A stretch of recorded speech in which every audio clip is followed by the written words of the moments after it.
Well, you're talking about three very different actors there. Wait, David, behind you is your security cameras are on. Do you want to turn those off? Yeah, I don't know how that. All right, hold on a second. You sit there and watch those all day? Security apparatus. Jesus Christ. What is this guy, the Batman? He sits in that couch all day and watches his security. Bruce Wayne, hey. Did you see that behind him? It was so dystopian. Oh my gosh. You must have caught some crazy shit on those security cameras, Sax. What do you do with that footage? Let your winners ride. Rain Man David Sax. We open source it to the fans, and they've just gone crazy with it. Love you, Bestie. Queen of Quinoa. Okay, everybody, welcome to episode 150 of the All In podcast. Yes, we've made it to 150 episodes somehow, talking about technology, business, and of course, politics. And this week, we will continue our discussion, tragically, about the situation in Israel and the war with Hamas and a lot of the downstream effects of what's going on here and try to make sense of the world as we do. We gave a disclaimer last week. We're not experts. And I suspect many of you are not experts on this, but we're going to try to talk about the hard topic here and do it in good faith. And then we will move on to topics that don't have to do with the war in Gaza. That could, by the time you read this again, another disclaimer, by the time you listen to this podcast, a ground invasion may or may not have started. We tape these on Thursdays, and you listen to them, generally speaking, on Saturdays and Sundays.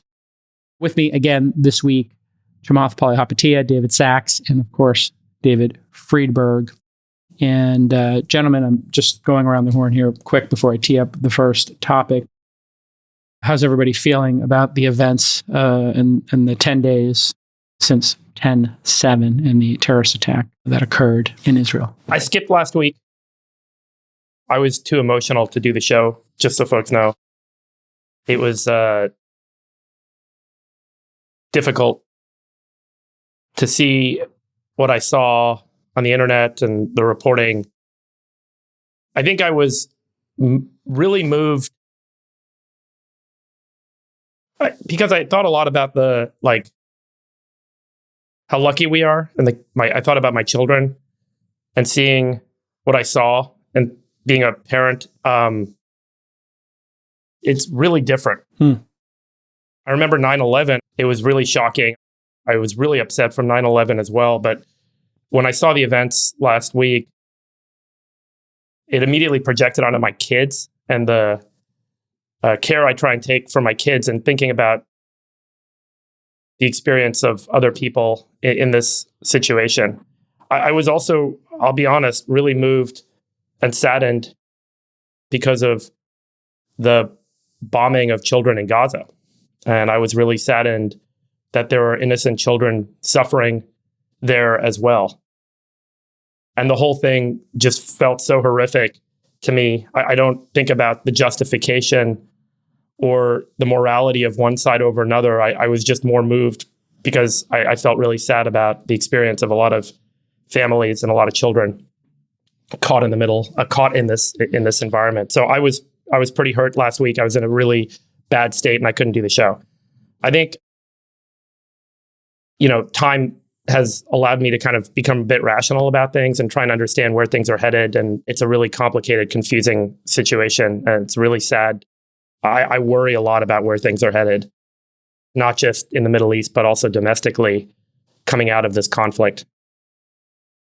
So that's where I'm at. Yeah. Thank you for sharing. I wasn't sure if you would share your absence last week, and I think it's fair. I too have been thinking about my own children, and it's and 9/11, and it's very dark. Yeah, and so it's hard to talk about, but we're making progress here, I think.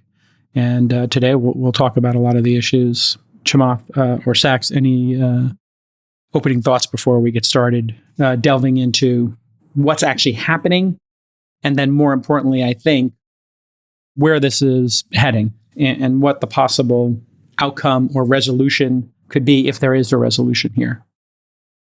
I think things are getting better, actually. I think from where if you had to graph your expectations of how bad things could get, I think what most people would probably say is somewhere last week, there was a scepter of some potential World War III like contagion. And I think in general, it hasn't stopped some of the bloodshed, but the extent to which we expected this thing to escalate, it actually hasn't happened. And so if you take a step back and you kind of calmly and coldly look at the facts, I think that there are a lot of people on all sides trying to maintain their composure in a moment where there's a lot of brush fires. So I actually think that this has been much, much better than it could have been. And so I'm generally optimistic that we're going to find our way out of this. So, Sachs, any thoughts? Well, to be honest, I can't be as optimistic as Chamath. It's true that World War III hasn't started yet, but I think the situation is incredibly volatile still. Just in the last couple of days, the headline story was an explosion or bombing of this hospital in Gaza. Blame immediately fell on Israel. The claim in the New York Times was that they had dropped a bomb on it from a plane. Social media was aflame with that.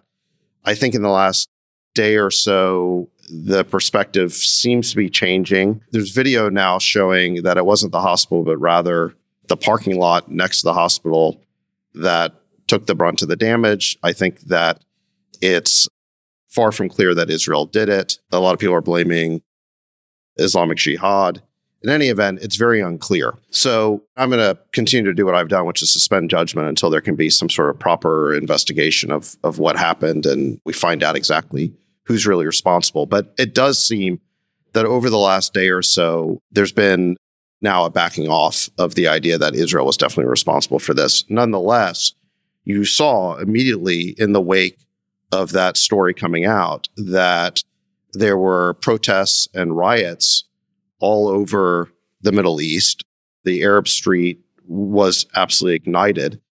And I think that the Arab street's not going to be convinced that Israel wasn't responsible for this. I just think that they're convinced. And I think partisans on both sides are convinced about who did it, and they're going to be immune to whatever evidence comes out. So I think that's kind of the situation we're at right now. I would consider the riots that we just saw in regards to the hospital and the eruption on social media to be a prelude or dress rehearsal of what we can expect to happen almost every day if Israel proceeds with the ground invasion of Gaza.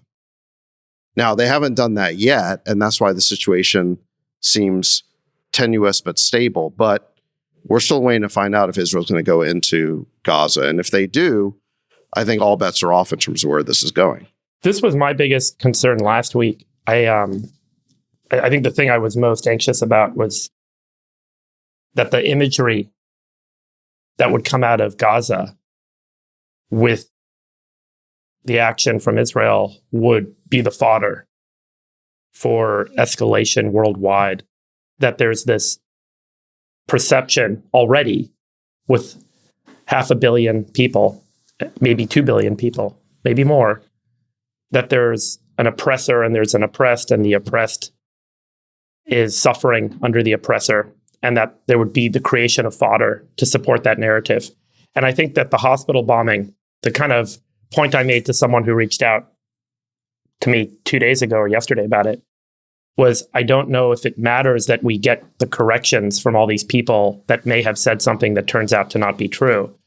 Because it was almost like that media became confirmation bias for people that already felt that this is what was going on, and this is simply evidence of what is going on, and it justifies the next step. It justifies the beliefs. It justifies the morality. And I don't think that if it wasn't this, it's going to be something else. There is a tinderbox ready to be lit.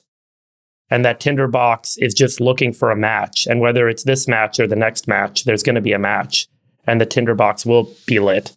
I think that a large number of people feel like they're on the right side. If everyone thinks they're on the right side of something, Everyone feels like they have the right moral stance, that there is a regime on the other side that has the wrong moral stance. I am good, you are evil. And therefore, anything I see is my confirmation bias for my belief. And it gives me permission to take the next step. And in that framework, it will only escalate. And we are only going to a dark place. And I think the real question for me to Chamath's optimism is, what are the muting factors? What are the factors where one side feels like they're getting something that forces them to say, I'm not going to take the next step. I'm not going to justify the next step. And it's a really hard question to answer at this stage. Let's take that other side and just explore it for a second. So the question that I've been asking myself is, and because I agree with you, it doesn't matter who was responsible for this bombing because it's already been defined but in a moral sense, it does. In a moral sense, it does. But I'm saying practically in the theater of war and the theaters near the war, it doesn't matter because it's about how is it framed. And to your point, people have already made up their minds. The pro-Israel side have made up their mind, and the pro-Palestinian side has made up their mind. But the question that I ask myself is, okay, is that how much of an incremental escalation is it from what their status quo is? You know, one of the interesting things I learned from the Jared Kushner interview with Lex Friedman, it's like a lot of this tension you can trace back to the Al-Aqsa Mosque and all of the misinformation around that, right? He spends a section of that podcast talking about how that's been framed and reframed, the mis and disinformation, to basically get people fervently up in arms. And it turns out that it isn't under the supervision of the Israelis. And in fact, you know, you can go get a visa to visit Al-Aqsa Mosque, and it's under the custodianship of the King of Jordan, as an example. So that is the fact, but those facts aren't necessarily shared on the ground. And that is where a lot of this original tension comes from. So then I ask myself, okay, well, if that's been lingering for decades, how much more incrementally bad does it get for this specific thing? And I think you see it in people's actions, which is they try to use it to escalate. And my honest measurement of that escalation is that outside of the actual theater of war, most of these escalations died down pretty quickly. Now, if all of these embassies were overrun and all of a sudden you saw a Beirut-like situation, right? The US embassy in Beirut in the early 80s, I would agree with you that this is getting really bad really quickly. But that's not what we saw. And I think what that speaks to more is how much hatred is actually in the heart of people versus not. And so I think that this was a moment for people to channel their anxiety and some of their aggression and some of their hatred towards America or Israel. But what it didn't was escalate. You didn't see these embassies get burnt to the ground. You didn't see people getting dragged out. And so I'm not trying to justify that behavior. I'm just trying to look at it in an absolute sense and answer the question, is it escalating or is it not escalating? And my assessment right now is that it is not escalating. I saw on Sunday something that I thought I would never see, which is Iran put out a press release through the United Nations to Israel. You haven't seen that. That's de-escalatory. That's not an escalatory action from a country whose mission statement includes the destruction and demise of a country. So I think when push comes to shove, there are a lot of people in positions of power who understand the stakes here and are trying their best on both sides. And I hate this word, so I can't even believe I'm about to use it, to find some proportionality and try to de-escalate. That's how I measure and judge what I see over the last week. A lot of people use labels to characterize the actions, the tonality, the behavior of the other side, because everyone believes that they're on the right side. And the point of view that there is hate and anger on the other side comes from a place not out of the blue. Hate and anger doesn't just emerge from nothing. It typically comes from a place of deep hurt. I think the biggest question for me is, how do you resolve the deep hurt? that is being felt and has been felt by either side over a very long period of time. It's the hardest thing to answer, because what do you give millions of people that have lived feeling hurt for so long, feeling challenged for so long, that makes them feel resolved in that sense? And I get that You're we can speaking mute these about things, the Palestinian people.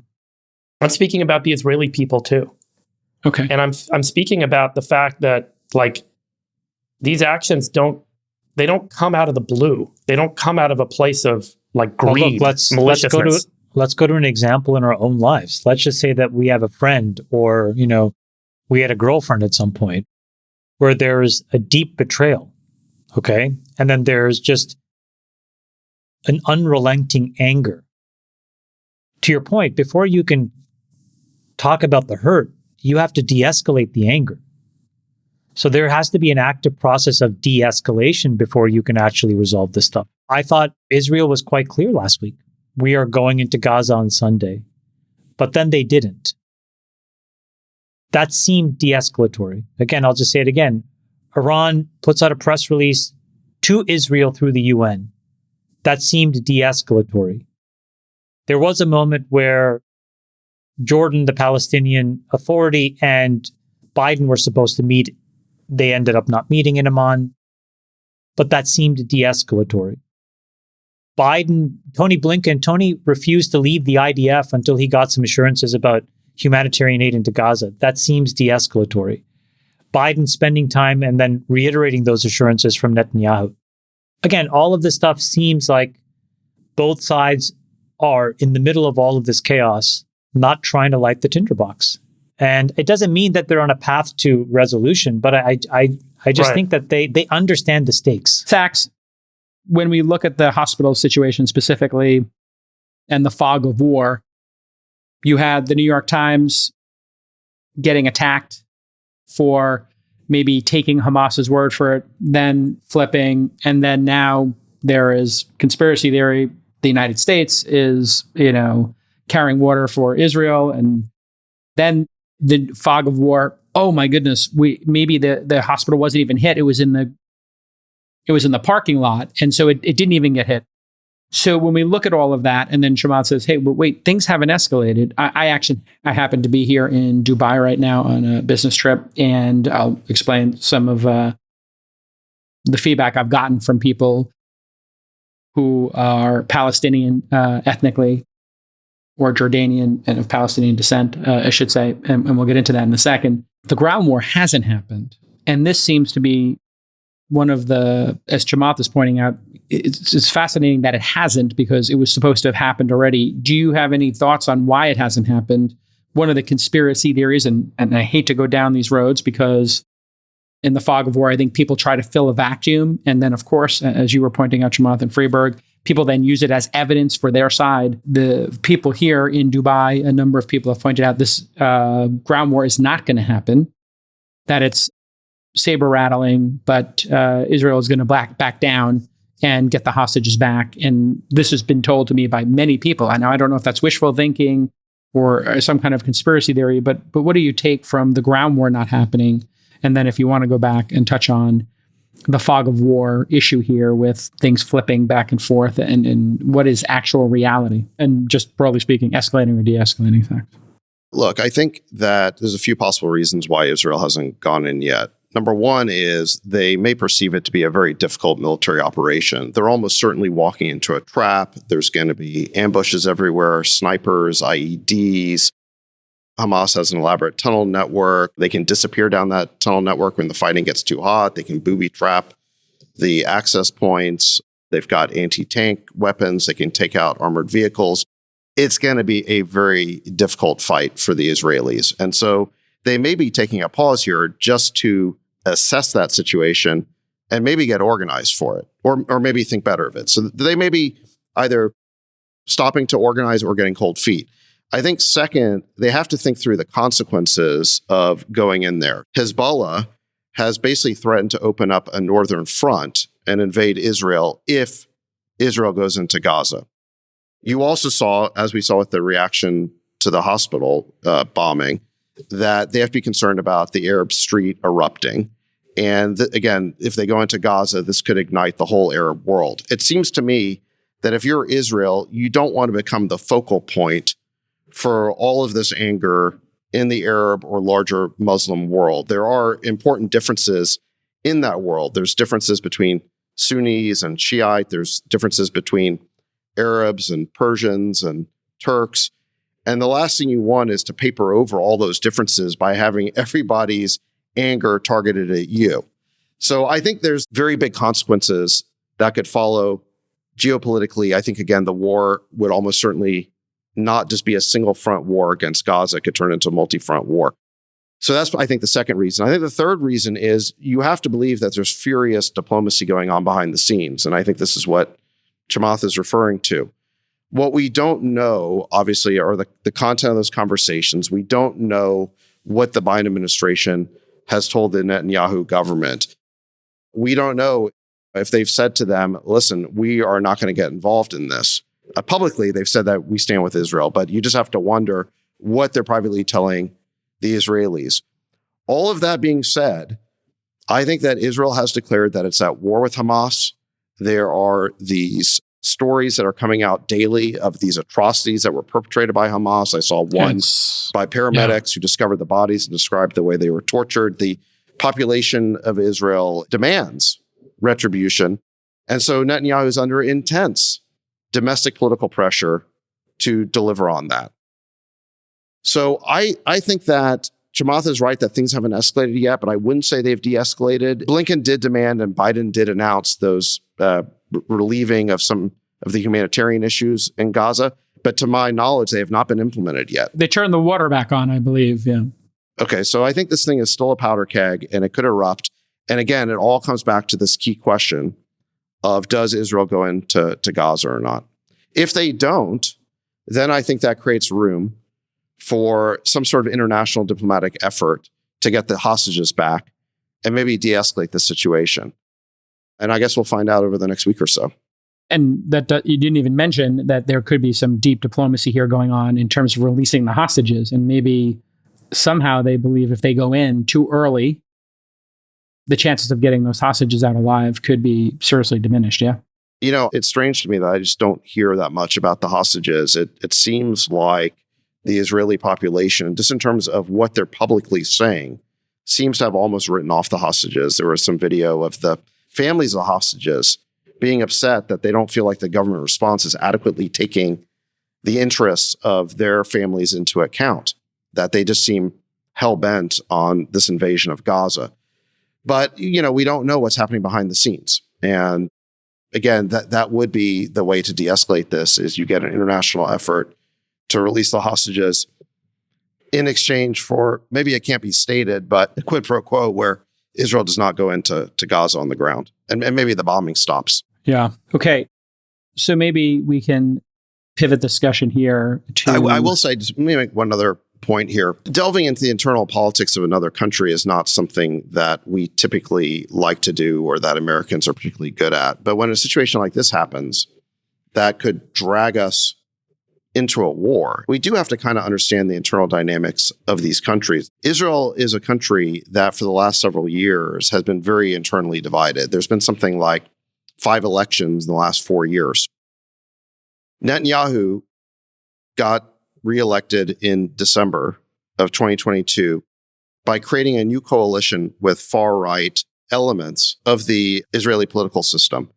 And Chamath, you mentioned the Al-Aqsa Mosque, and I know Jared's take on this was that he thought that this was blown out of proportion, but I'll give you a different perspective on this. I've just been researching this. If you read Al Jazeera, what they point to is the emergence of a far-right figure named Itamar Ben-Gvir, who has become a member of Netanyahu's government as a result of this coalition that was forged in December.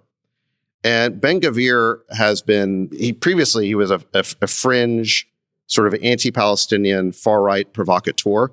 When he was 19 years old, he basically had somehow stolen or taken the hood ornament from Yitzhak Rabin, the then prime minister's car, and was waving it around saying that if we can get to your car, we can get to you. 3 weeks later, Yitzhak Rabin was assassinated by a far-right religious extremist in Israel because they felt that he had committed treason by signing the Oslo Accords. Now, Ben-Gvir wasn't implicated himself, but it gives you a sense of kind of where he's coming from. And Ben-Gvir has led over the past year several incursions into the Al-Aqsa Mosque area.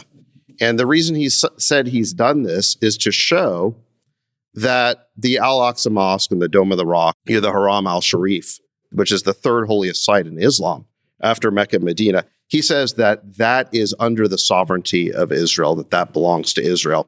There is also a faction of the Israeli far right that wants to build the third temple on the Temple Mount. You have to understand that cannot happen while the Al-Aqsa Mosque is still there. So you have these, I don't mind saying crazies. I mean, to destroy or even to imply that you would ever destroy the Al-Aqsa Mosque is such an explosive issue. It would turn the entire Muslim world against Israel, and basically, I think it would be the end of Israel. But you have these figures who've now been incorporated into Netanyahu's cabinet. And they are, I think, far to the right of Netanyahu, but they are pressuring Netanyahu. They seem to be baying for some sort of religious war. So, the domestic politics of another country is not something that we're totally familiar with, but you have to understand that Israel does have these elements. And man, I hope that the Biden administration is telling Netanyahu that, yeah, we stand with Israel, but not if you're going to follow the advice of these far-right religious extremists. This is, I think, a very important point to pause on here and maybe unpack, which is, as I said, I'm here in Dubai and had this trip planned, and actually. Well, tell us what you're hearing. What are you hearing? Like, what do people say? Yeah, it's fascinating, and this is going to get a little touchy, and so I just want to be clear. I'm going to tell people what the conversations are here. It's not necessarily me endorsing any of these positions. And of course, again, I'm no expert, of course. And on Saturday night, I went to a bat mitzvah. My friend's daughters had their bat mitzvah. And Tuesday night, I had dinner. Sorry, where? In Israel? Or no, in the Bay Area. And then I flew here. And this juxtaposition where I had dinner last night with 5 Jordanians who are of Palestinian descent. And they universally are appalled by Hamas and what happened, right? So just say that right out front. And then they are perplexed why there is no discussion in the West, in America, of the conditions that could have led to this and the treatment of the Palestinian people who they believe are living in apartheid. And that word is used over and over again. And that they have, now a generation of people who have no hope, and a generation of people who have nothing to lose, and that they have nothing to live for. And this is the piece of the discussion that has gotten a lot of people in the West, I think, in trouble talking about it. We had a conference producer who was tweeting, "Hey, listen, very early on, like on 10/7, Israel has to abide by, international law, et cetera." And this came up over and over again from Muslims here in Dubai, that the West is not, and the free world is not holding Israel accountable to human rights standards, basic standard tenets of war. And I was coming into the trip a little bit more positive, and now there's such a deep hurt on both sides of this that I got to see, from both of these events and people suffering, that my normally positive outlook has been a little bit shaken, if I'm being honest. This feels very intractable to me.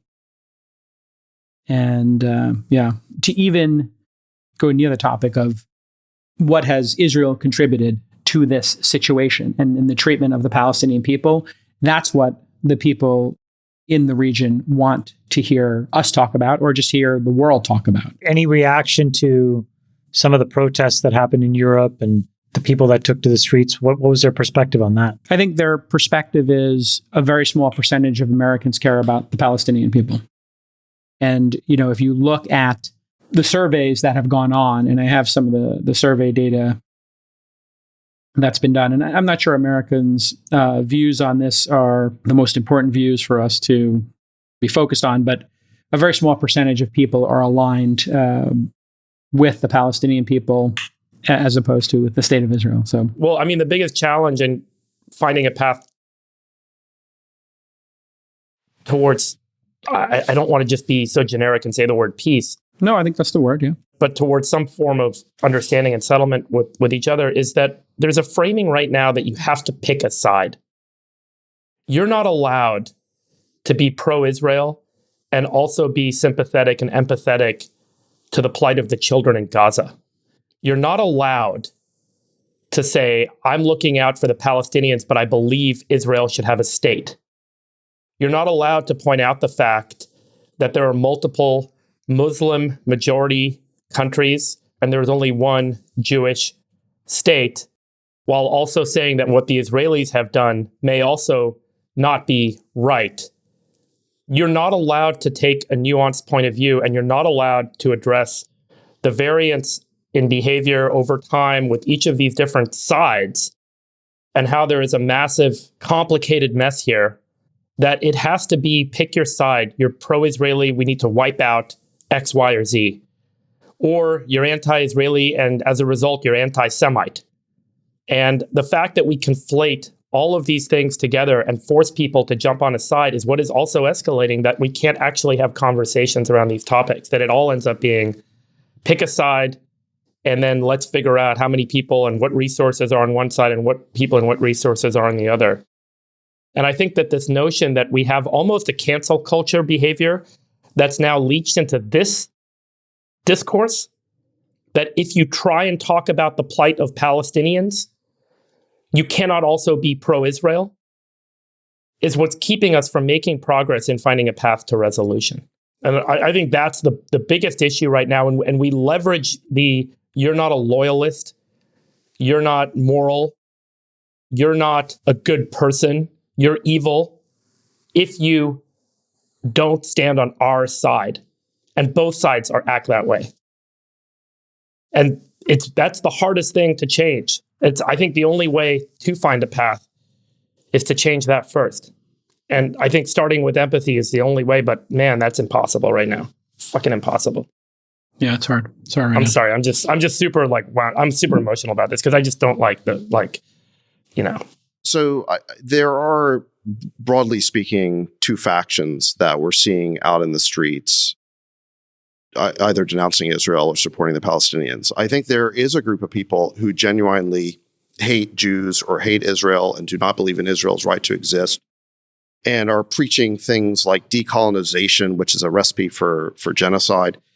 Then there are people, and probably a larger group, who I think are concerned with the plight of the Palestinian people, who recognize the conditions they have as deplorable, and that the tactics that Israel uses to enforce its security, whether it's the occupation of the West Bank or the blockade of Gaza, are unsustainable and create unfair conditions for the Palestinians. So in other words, they're not saying that Israel doesn't have a right to exist. They are principally concerned with helping the Palestinians in achieving a Palestinian state.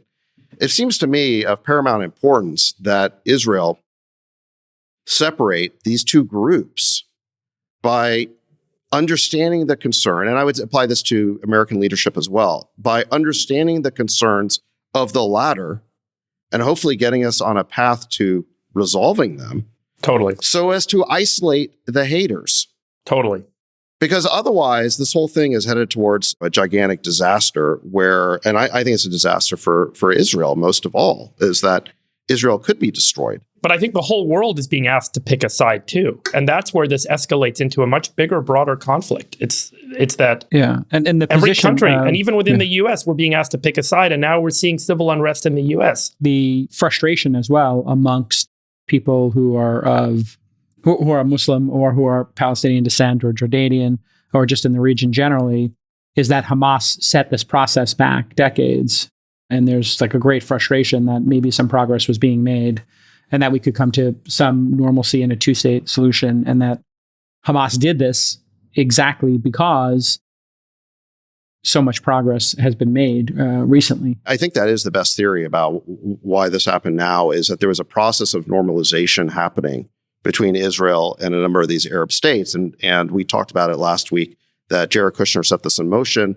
There were 3 or 4 deals that were signed between Israel and the Gulf Arab states, bringing about normal relations. And Saudi Arabia was on the table as being the next one. There was a effort underway to negotiate a normalization of relations between Israel and Saudi Arabia that is now completely on ice. And at risk of the other agreements maybe being ripped up, because if Israel goes in and has a massive ground invasion and there's more suffering and death, that will maybe blow all those accords up. I think that what Hamas may have been concerned about, to the extent you want to impute strategic logic to their decisions, even, those decisions are atrocities, but if they have a strategic purpose in mind, it's to derail that process of normalization. Because if the entire Arab world basically normalizes relations with Israel before the Palestinian question is resolved, it takes a major carrot off the table in their negotiations or whatever they want to achieve.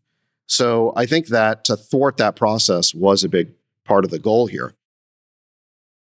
But I do think that what this has shown is that getting to a larger Middle East peace without resolving the Palestinian question is likely to be a failed strategy. I just don't. It's impossible. It's impossible. And so it's impossible. Again, this does not justify anything Hamas did, but I think that what these events have now created is a dynamic where the Palestinian question is now front and center, and everything else is basically paused until this gets resolved. Now, I just want to say something about the two-state process. Again, I was doing some research. There really hasn't been any work on the two-state solution for roughly a decade. Obama was the last president who tried. He explicitly said that Israel should try to make peace based on the 1967 lines, but with land swaps to accommodate for the changes that have happened on the map since then. Netanyahu was very irate at that formulation, by the way. He never had a good relationship with Obama because of that. And then John Kerry, who was Secretary of State under Obama, made a major effort to try and bring about a two-state solution. And frankly, it went nowhere. And a big part of the reason why is that Netanyahu said that, listen, the only situation that's acceptable to Israel from a security standpoint is that we must control all security west of the Jordan River. So in other words, we must control security in the West Bank. And his argument was that, look, adjacent land is very important. If you create a Palestinian state there where they have total sovereignty over their own security, they could be digging tunnels under the wall. He basically said it could turn into 20 Gazas. And he's got his point of view. And when people challenged him on this, he said, listen, you don't live here. We live here. We understand the security situation. That's what he said to John Kerry. So the whole process fell apart. And since then, the idea has been for Israel to move forward, again, on this larger normalization project with the rest of the Middle East, putting the Palestinian question to one side. The idea has basically been, listen, if you won't make peace with us, and this goes back to Arafat at Camp David, turning down the deal that was on the table that Clinton brokered with Ehud Barak. If you won't make a deal with us, we'll just go around you. You're too rejectionist. You're too difficult. You're too hard to make a deal with. So we're just going to put that to one side. And that really has been the process for the last decade, I would say. Since John Kerry's initiative fell apart, the process has been starting with Kushner under Trump, and then I think Biden tried to extend it by brokering the Saudi Arabia deal. The idea was, let's put the Palestinian question to one side. We'll work on these other deals. I think now that process has fallen apart. So the two-state solution, that process died back in 2014. This idea of going around has basically fallen apart now. And so I think this is why people are pretty pessimistic about where things go from here is, what is the process? And meanwhile, you have this hard shift inside Israeli domestic politics to the right. You've got these religious factions who believe that the entirety of the West Bank, what they call Judea and Samaria, is their God-given right. And if you go back to the Netanyahu's government forming in December of 2022, the first plank was to say that Judea and Samaria belong to us. We have sovereignty over them. We're not giving them up. So what room is there for compromise? And since then, they've been expanding the settlements in the West Bank. Let me ask you a question just to shift the question for a second. The thing that surprised me the most over this past week were the extent of the protests some violent in the United States and in Western Europe. And I'm curious to hear from you guys.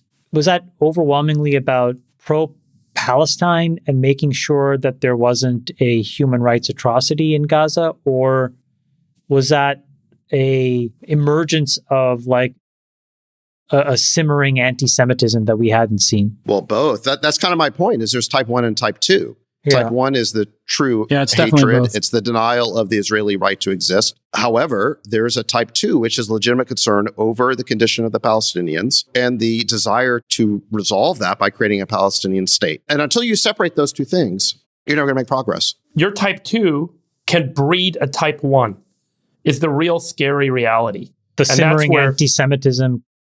That you can have a legitimate concern about the people of Palestine because you always are going to be concerned about the oppressed being oppressed by the oppressor. And that then translates into an anti-Semitism because you say that it's the Jewish people that are perpetrating this upon those people. Therefore, the Jewish people need to go. And I've heard friends of mine in the last week who have said awful things like all Muslims need to go. Well-known, well-respected public people have said this to me in private. I can see where the hatred can come from a place of hurt. I can see that when people feel sympathetic towards the Palestinian plight, that can then turn into anti-Semitism. And so I do think that there are two distinct groups today, but my concern is that just like what happened in the past, that can then breed into a more generalized, more fiery, and more scary situation where it really is anti-something genocidal on both sides, by the way. I think what we're describing here is a classic vicious cycle where you start with there's conditions of occupation, that breeds resistance, that breeds extremism. Extremism breeds fear on the part of Israelis because they get attacked. And then that breeds harsher security conditions, the next level of occupation or blockade. And then that just feeds the cycle. Yeah. And so the question is how you break that cycle, because the Israelis right now, and I'm sure Netanyahu would make this point, if we open things up, if we gave you a Palestinian state, what's to stop 30,000 Hamas fighters? If we opened up the walls around Gaza, what's to stop 30,000 Hamas fighters from massacring us in our homes? And if you do a ground invasion, are you inspiring more radicalization? Of course, because Freiberg's point. And so for every person you kill, they've got brothers, they've got sisters, they've got parents, they've got kids, they've got aunts and uncles, and they become the next generation of extremists. How does the cycle break, I think, is the frustrating part here. And just looking at the reaction in the U.S., we saw a lot of discussion over young students writing arguments that Israel had brought this on themselves and were solely responsible for the Hamas attack. And this has led to massive outrage amongst donors to Ivy League schools like Penn and Harvard. And obviously those have very large endowments. And this is now leading to many of them pulling out of commitments they've made. The Wexner Foundation, founded by Victoria's Secret's billionaire, said it's breaking off ties with Harvard. Idan Ofer quit the executive board of Harvard's Kennedy School. Citadel's Ken Griffin, who's donated more than $500 million to Harvard, placed a call last week to the head of Harvard and asked the university to come out in support of Israel. And then more than a dozen anonymous donors told the New York Times they felt they had a right and an obligation to weigh in here. And before this all happened at Penn, donors had started pulling out because of a Palestinian rights festival that happened 2 weeks before the events of 10/7. From September 22nd to 24th, UPenn hosted the Palestine Rights Literature Festival. The festival was billed as a gathering to explore the richness and diversity of Palestinian culture, but according to multiple sources, it mostly focused on Jews, Israel, and Zionism. One speaker called for ethnic cleansing of Jews. Another said violence was a necessity. Any thoughts, Chamath? We were talking last week about these woke madrasas, and then I guess this is the second order and third order effects coming into play. If you said it more generically, this would be a perfect opportunity for these leading universities to actually provide nuance and teach people the history of both sides and to show the perspective of both sides. That would take leadership, yeah? It would take courageous leadership on the part of the people who run the university. Yeah. Let's just be honest. I think these elite universities are essentially asset management businesses that have an education, the fig leaf of education wrapped around them. So they're more like BlackRock than they are like a school. And so they behave like any for-profit asset manager would, which is that I think that as they didn't try to intervene in one way or the other over the last 15 or 20 years in actually making sure that they were graduating the best kids. So instead, what happened is they get hijacked by professors and people who wanted one very specific strain of thinking. And I don't think it matters which strain it is, but it betrays what the point of a leading university is supposed to be. And then as a result, the people that graduate from these places are closed-minded. And what that does is that screws America, because you have all of these other places graduating kids with a different mindset who then go and build the things that matter. And America just keeps falling back. And we are just slower, and we are not intellectually capable of thinking in a way that allows us to see more than just what's right in front of us. So I don't know what you want me to say. It's just like these. No, it's a follow-up to what we talked about last week. And so I thought it was pertinent. Sachs, looking at the free speech issue, there was some pushback online. Again, not my position. I'm just putting it out here for you to comment on, Sachs, which is blacklisting young college students who had an opinion about Palestine is wrong, and you're trying to cancel people. What's your response to holding people accountable or canceling these students for their positions on the Israeli-Palestinian conflict? Well, what's happening now is that these campuses that took outrageous positions on this whole issue are now trying to wrap themselves in the cloak of academic freedom as if that's a value they've been respecting. Free speech is not a value they've been respecting. Free speech is a value they've been imposing. And this was revealed by a survey that was just done, the FIRE survey that surveyed students on 248 campuses on a range of free speech issues. So it asked them about how comfortable do you feel expressing your views on controversial topics? What is the tolerance on campus for liberal speakers or conservative speakers? How acceptable is it to engage in disruptive conduct against the speaker on campus, such as shouting them down to prevent them from speaking? What sort of administrative support do different views get on campus? And how open is the campus to hearing about different issues? And what they found was that the most elite schools ranked the worst. The only elite private school to score above average on free speech was the University of Chicago, which got a score of about 65 out of 100, which made them rank number 13 overall. The rest of the top schools, the Ivies, were abysmal. Brown ranked number 69, Duke ranked 124, Princeton ranked 187, Stanford ranked 207. This is, again, out of a total number of 248. And Penn, which is where the donors are up and armed, ranked second to last, number 247. They scored 11 points on the survey. And then Harvard finished 248 out of 248 schools ranked, also known as dead last. And get this, the rating in the survey was 0.0. They scored a Blutarski. 0.0. Remember Blutarski Yes. in Animal House? He scored 0.0. Harvard scored 0.0. 0.0. Yes.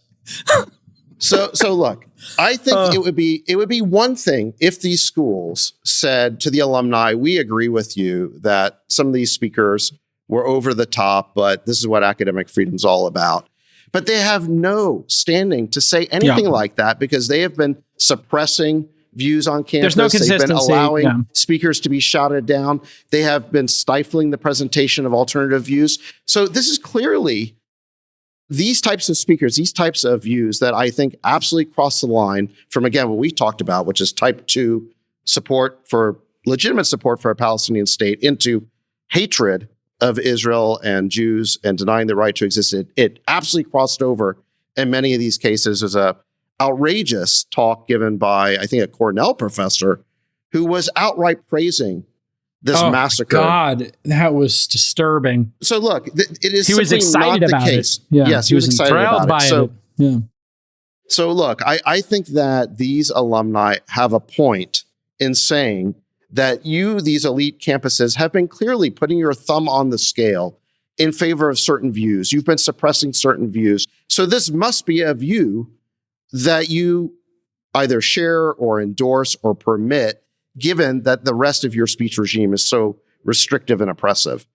So even though I would, in a different circumstance, support academic freedom, I don't think these colleges have a leg to stand on. All right. We're going to talk about some other topics today, because that's what we do on the All In podcast. And so, tangentially related to the speech issues, in the EU, officials held a meeting to discuss enforcement of the DSA, or Digital Services Act. For some background here, the EU's Digital Services Act updated the EU's Electronic Commerce Directive of 2000, which was inspired by Section 230 here in the US, common carrier laws, where the common carriers, be those AOL, Yahoo, Google, Facebook, are not responsible for what individuals post on their platforms.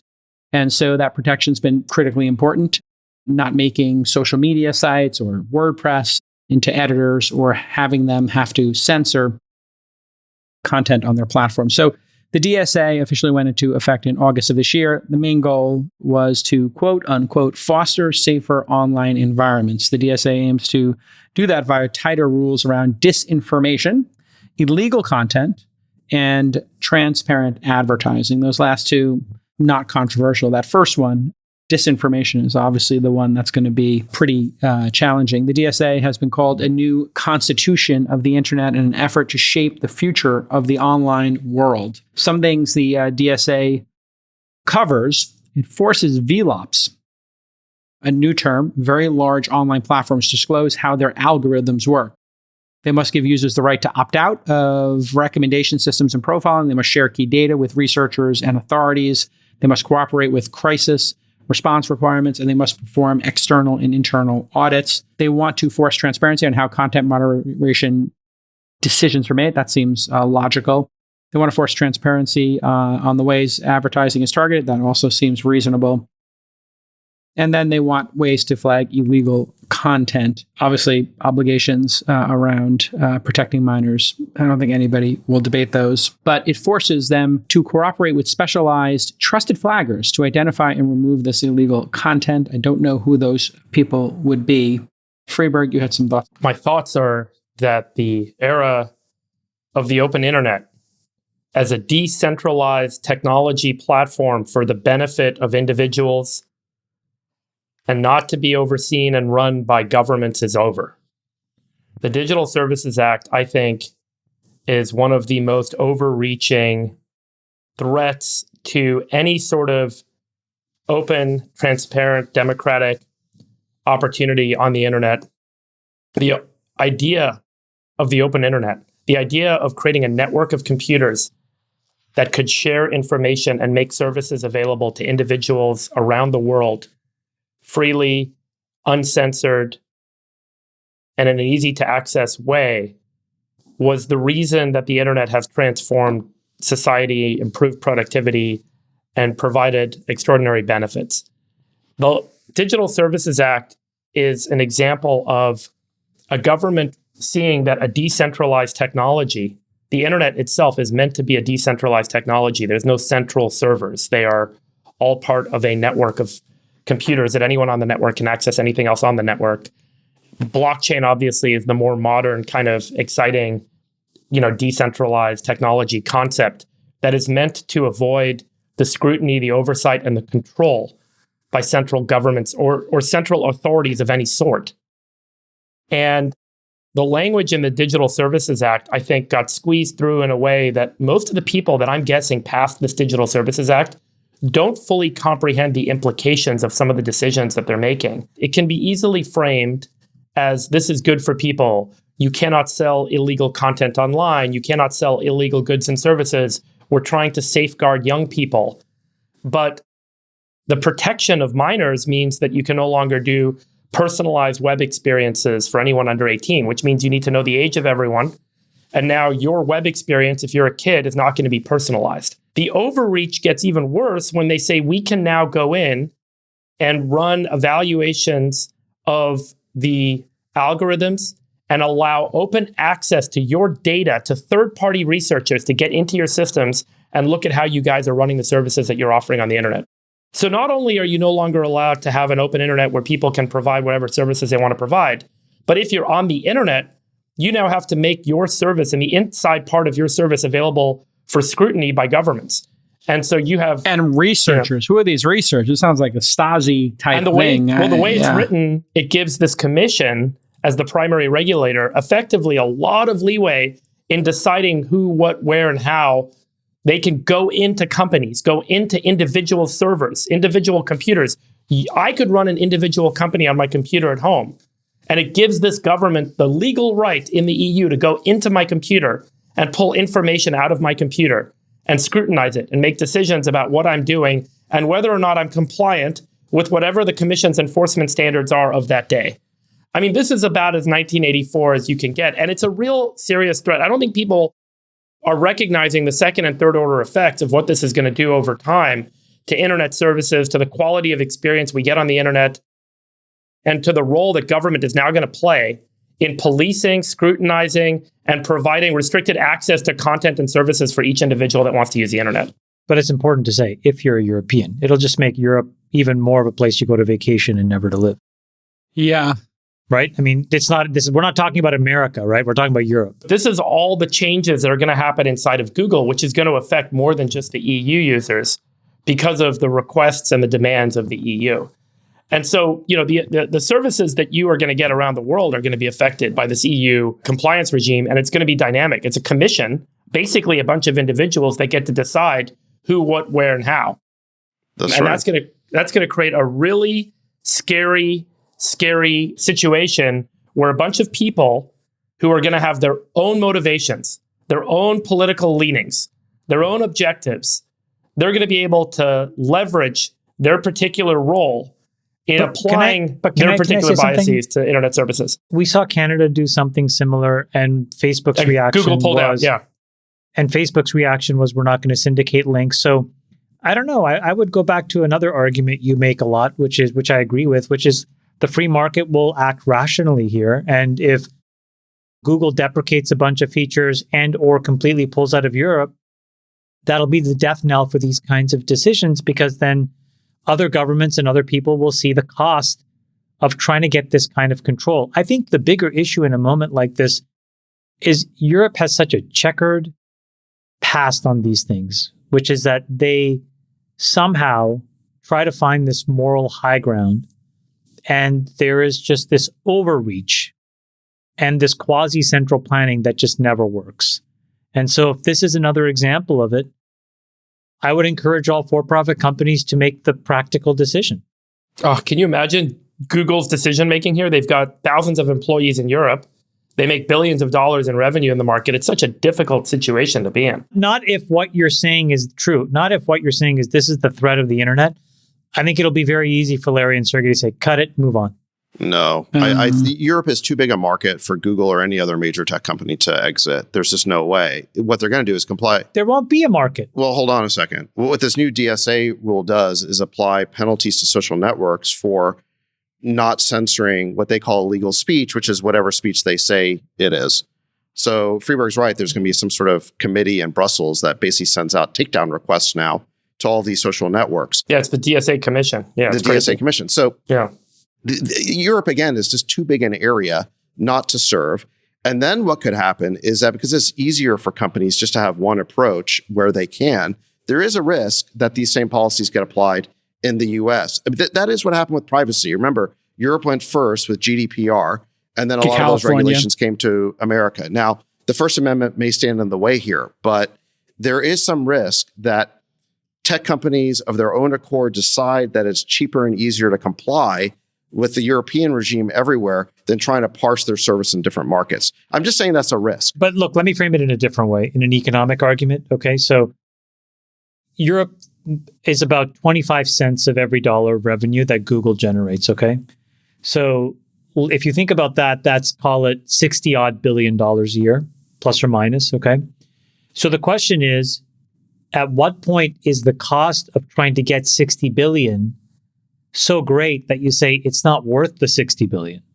And my point is that there is an economic rational argument here for it. If it costs, for example, 10 or 20 billion dollars to implement this stuff, that's probably the efficient frontier, where when you factor in multiple compression and you factor in behavior change in Europe, which may actually degrade the 60 billion to 50 or 40, where you just throw your hands up and say, it's just not economically worth it. You've seen these actors make this trade-off in Canada. It's not totally unreasonable that they run a model to figure out the cost. Maybe they just take the perspective that whenever this DSA commission sends us a takedown request, we're just going to do it instantly.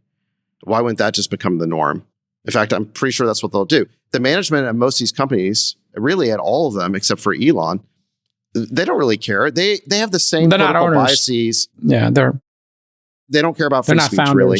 They're not founders. They don't care about free speech. Moreover, they have a lot of the same political biases that these I'm not supporting the DSA. Have. All I'm saying is I think that economic rational actors will do the right thing here. I think the most likely outcome is that tech companies will be craven and they'll fold and they'll just do whatever these EU commissioners want. Which then could be an opportunity for, distributed blockchain, serverless. Good luck with that. Yeah, no, I mean, it's hard to scale them, but the devil's in the details. Yeah. And you guys feel this every day. Like Jason, you're right now in the UAE.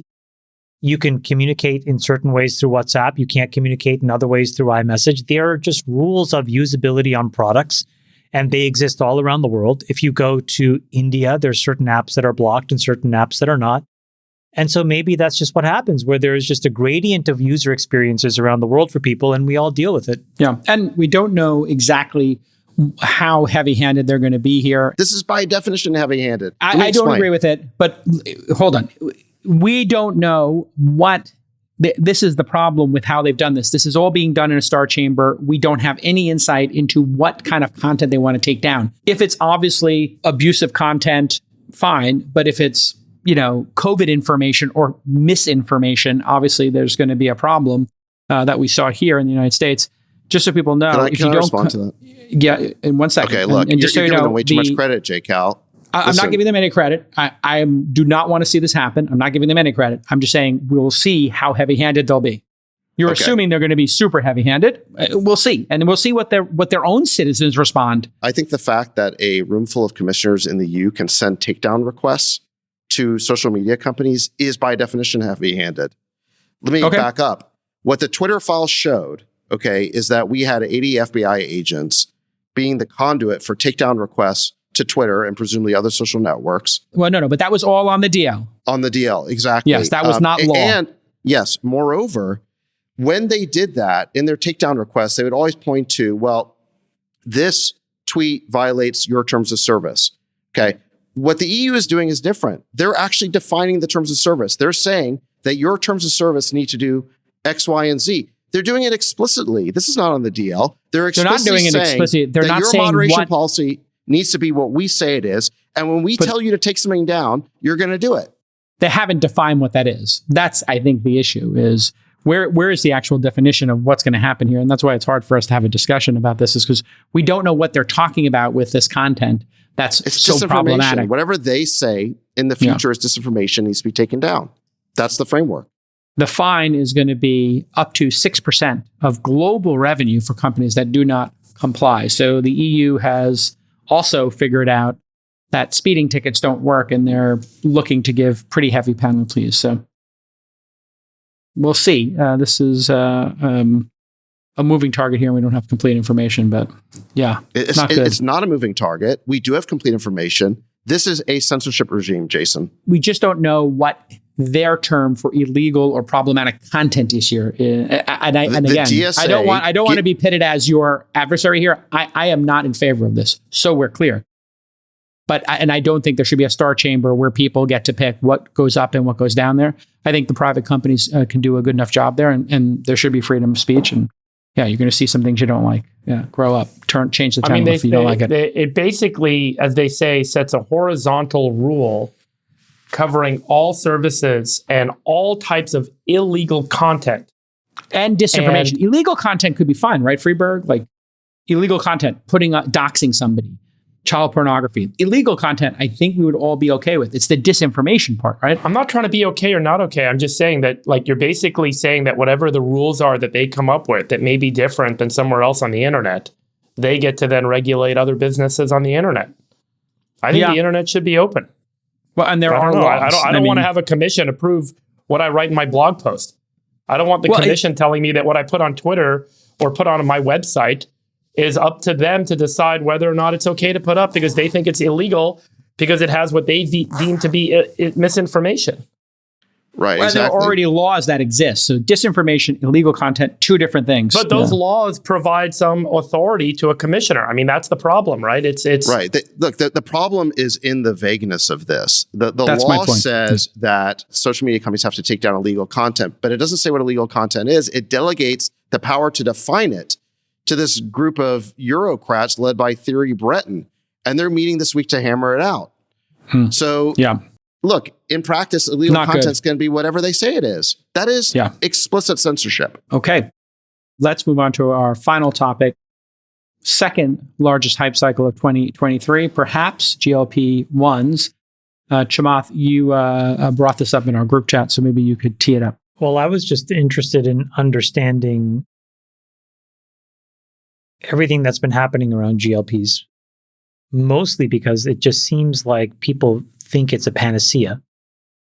We have a lot of our friends, Jason, you were the one that said this in our poker group, like 4 of the 12 or 13 regulars are on it. Is that right? I think it was 4 of 12 people were on it. Yeah, it was a third. Yeah.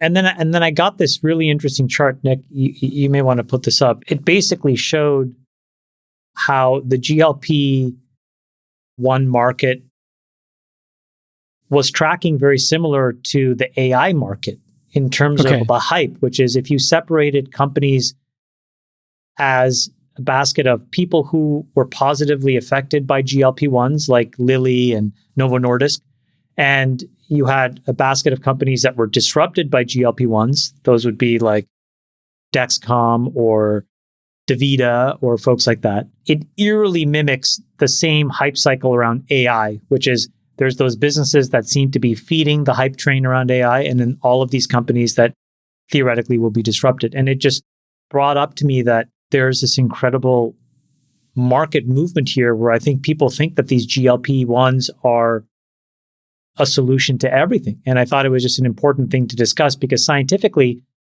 the mechanism of action is still a little questionable and murky. On top of that, I think we don't know physiologically what the real long-term ramifications of taking these things are.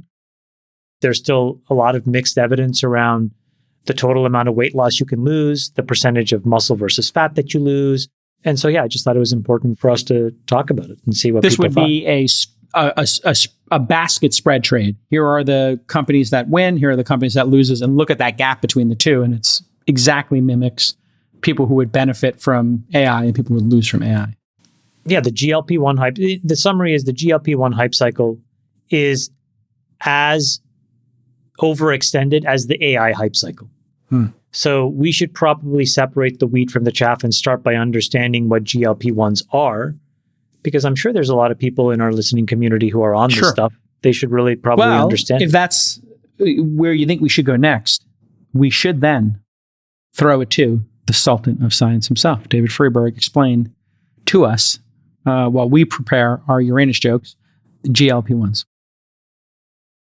These drugs have been around for a while. They're small peptides, little proteins that bind to this GLP receptor in your gut that causes insulin to be released from your pancreas and triggers a couple of other hormones that reduce your hunger and appetite. So basically gets you to eat less. And your brain.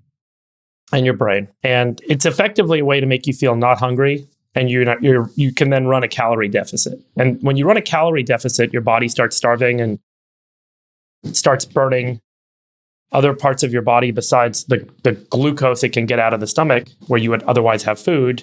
and ends up in your blood, and it starts generating energy from your stored body fat and your muscle mass. So these have been around for a while. Novo Nordisk is the developer of two of the main drugs.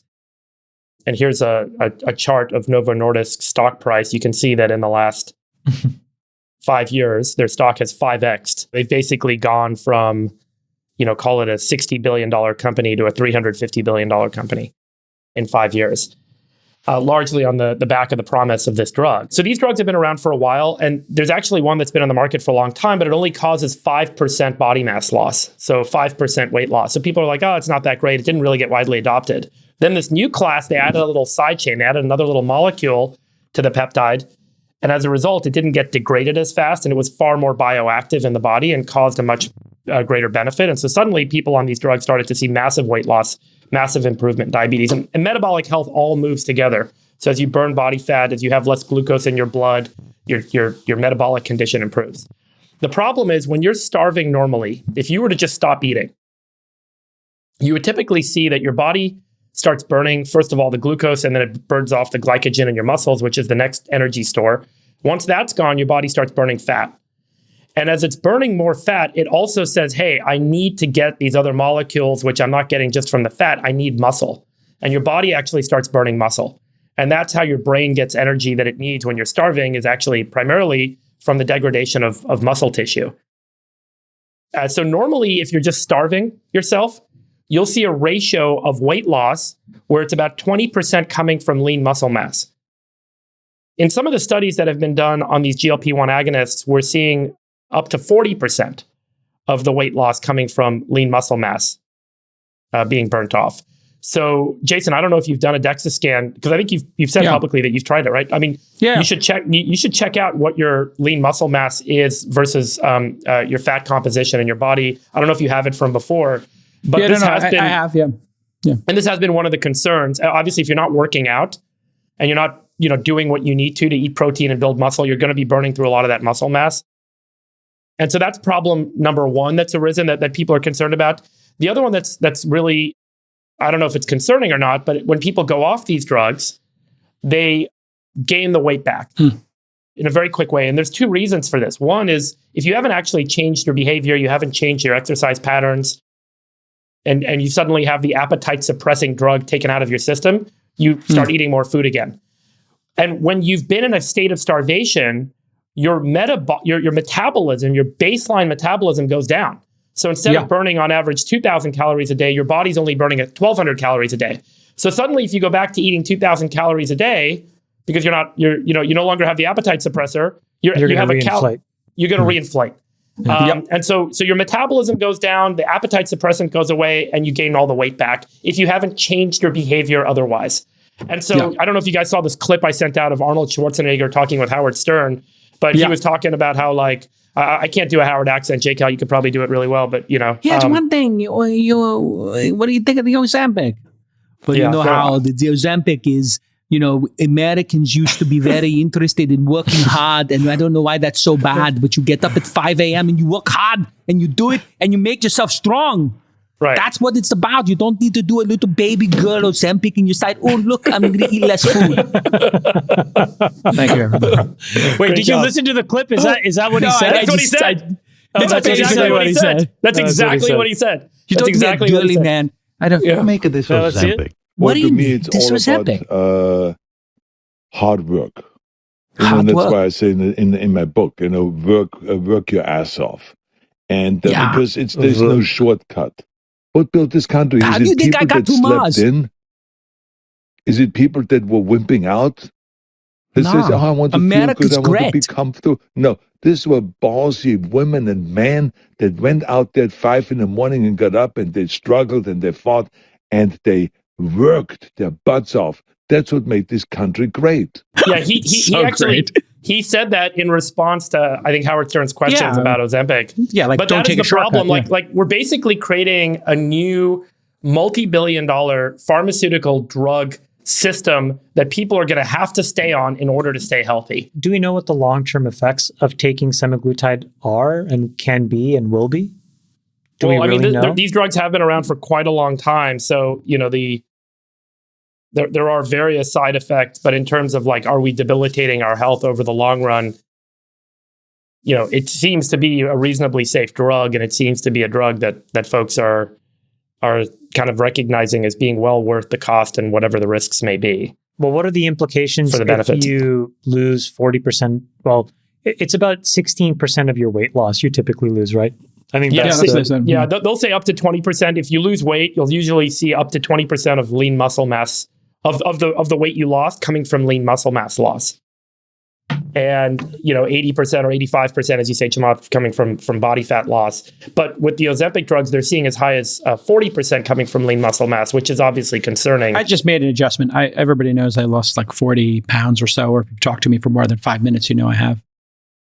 Because I'll tell you. And the first 20 was just fasting and doing keto. And then when this drug came out, I tried Ozempic, and then I did Wegovy, and I lost the next 20 pounds. I'm going to give you some math. But I didn't gain it back. I gained back about 4 or 5 pounds, and I also increased protein in the morning, and I do a lot of walking. Okay, so let me give you this math and tell me if it maps to what you have felt or not. So if 250 pounds, let's just say you lose 16% of your body weight, that's 40 pounds. Okay, so you get to 190.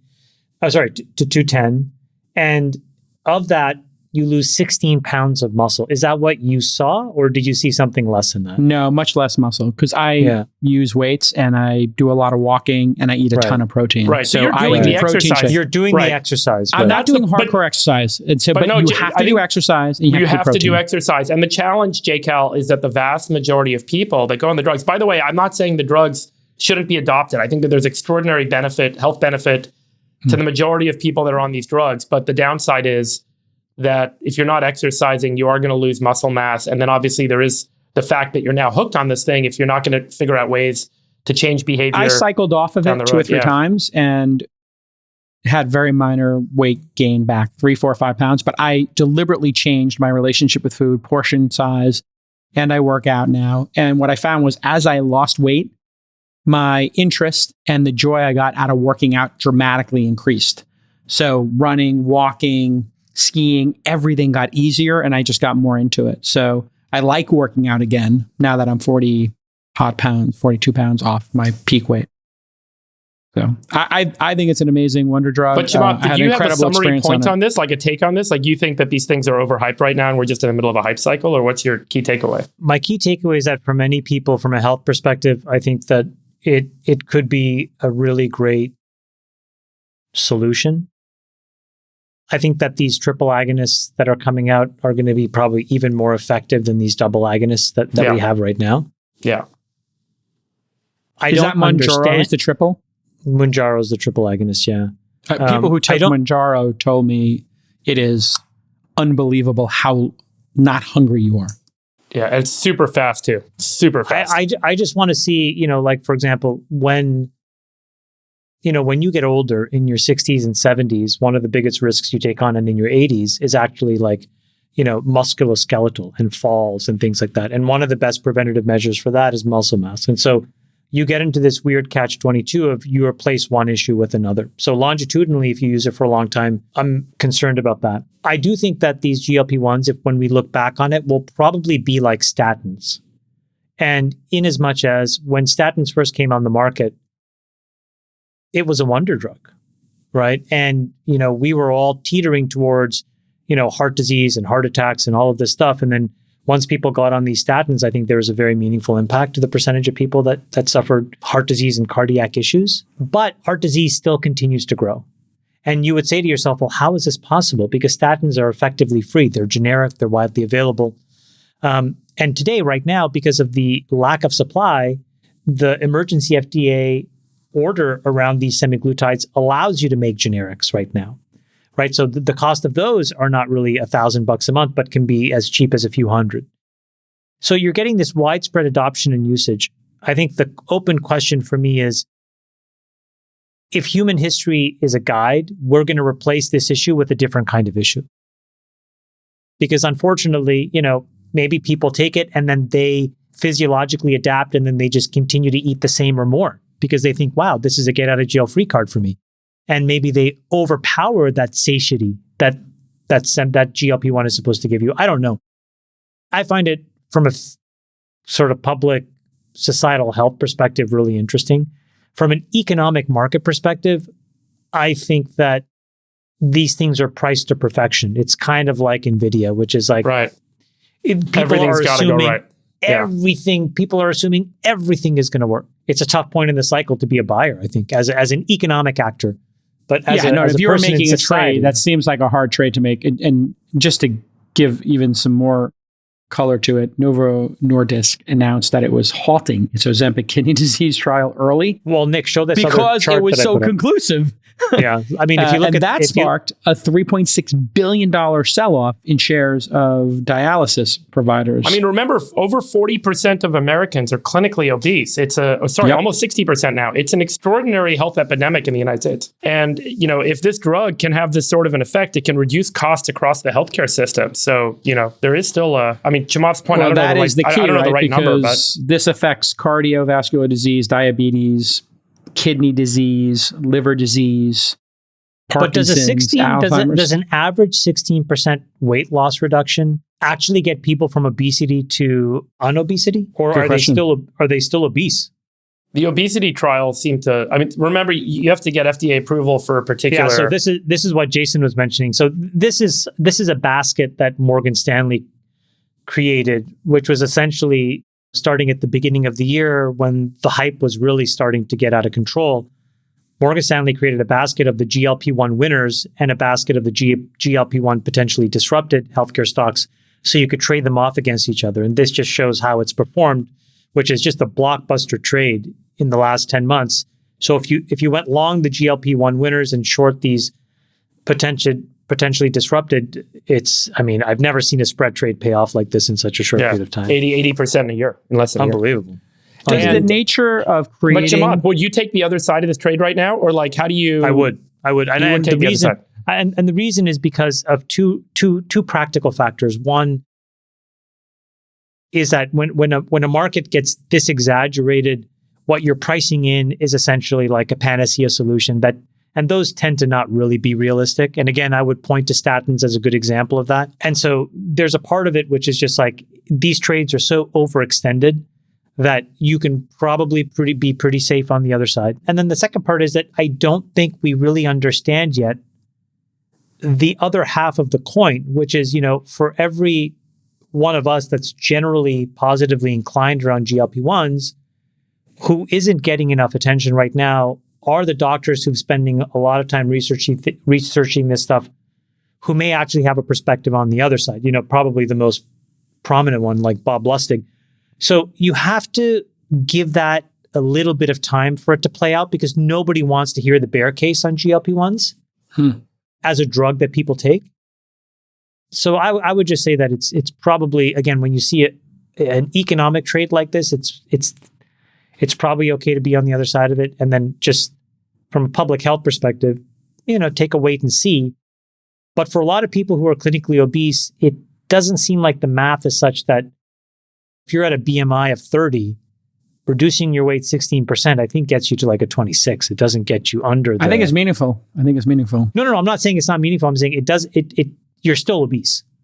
Yeah, I think the key thing, and I don't want to give medical advice, but I think you need to do this holistically. So you got to keep your diet and you got to keep working out in mind when you do it. And that should be fairly obvious. And those are always good things to do. Do you plan to take it your whole life in spurts, J-Cal? Or how do you view it? No, I'm 5 pounds from my lowest weight as an adult and the weight I used to be when I ran marathons. And so my plan is to come off of it like by the end of this year. And I had taken like 6 months off twice doing this.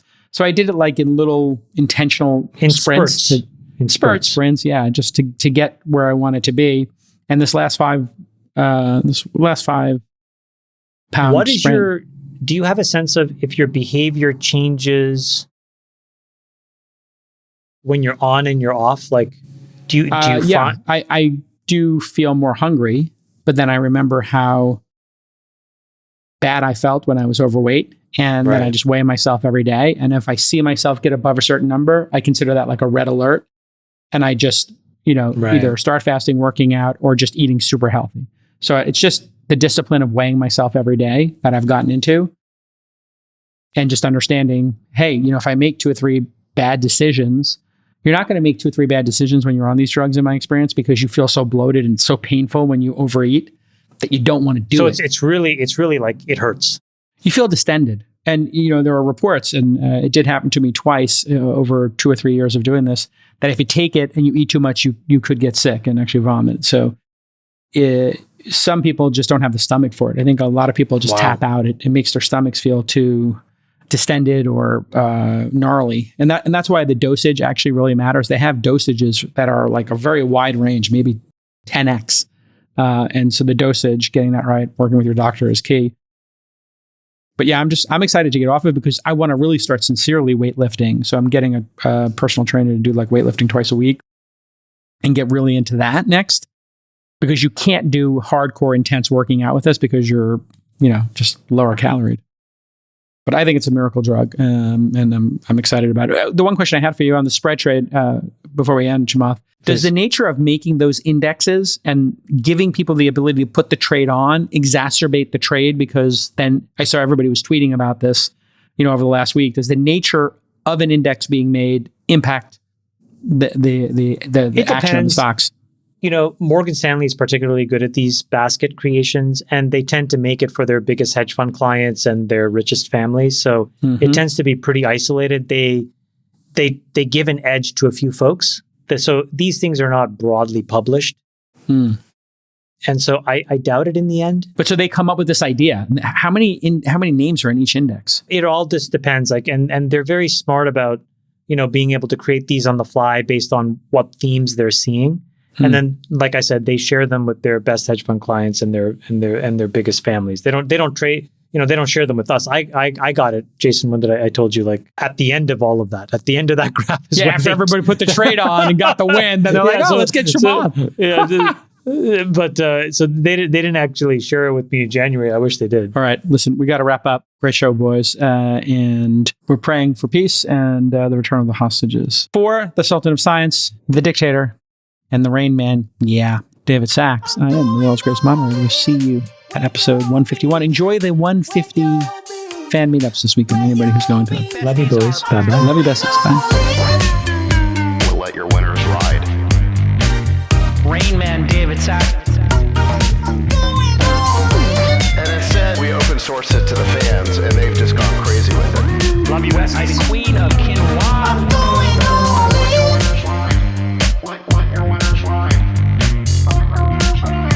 Besties are back. Code 13. That is my dog taking a notice in your driveway.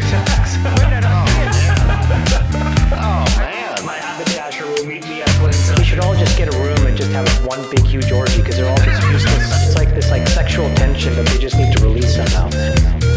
Wet your beak. Wet your beak. Beak.